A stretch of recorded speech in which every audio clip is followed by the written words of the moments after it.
काफल पहाड़ का एक ऐसा फल जिसका नाम सुनते ही मुंह में पानी आ जाता है। गर्मी शुरू होते ही पहाड़ों में बच्चे छोटी छोटी कंडियां लेकर काफल के फलों को इकट्ठा करने के लिए जंगलों का रुख करते हैं।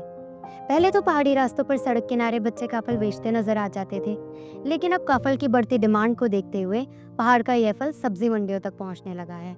और दाम की तो मत पूछो, 1 किलो काफल की कीमत 5 से 600 रुपए।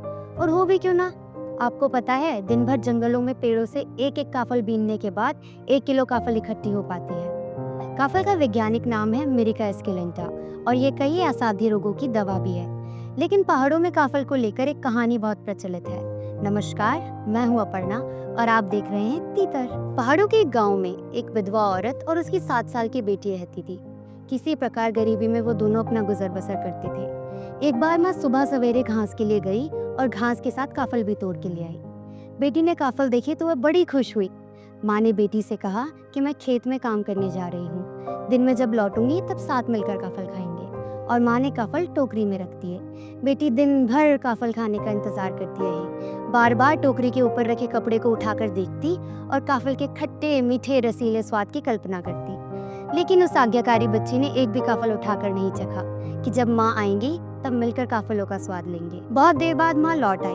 बच्ची दौड़कर माँ के पास गई और काफल खाने की जिद करने लगी, लेकिन चिलचिलाती गर्मी से आने के कारण माँ ने उसे थोड़ा रुकने को कहा। थोड़ी देर बाद माँ ने जब काफल की टोकरी निकाली और उसका कपड़ा उठाकर देखा तो वह चौंक गई कि आखिर काफल इतने कम कैसे हुए। माँ ने गुस्से में बच्ची से पूछा कि कहीं उसने तो काफल नहीं खाए, लेकिन बच्ची ने साफ साफ इनकार कर दिया। जेठ की तपती दोपहरी में दिमाग गर्म पहले से ही हो रखा था। भूख और तड़के उठकर लगातार काम करने की थकान से माँ को बच्चे के झूठ बोलने पर गुस्सा आ गया। माँ ने जोर से एक थप्पड़ बच्चे को दे मारा, जिसके कारण बच्चे का सर पास की ही दीवार पर जा टकराया। उस अप्रत्याशित वार से बच्ची तड़प के नीचे गिर गई और मैंने काफल नहीं चखे माँ कहते हुए उसने अपने प्राण त्याग दिए। कुछ देर बाद जब माँ का गुस्सा शांत हुआ तो उसे होश आया।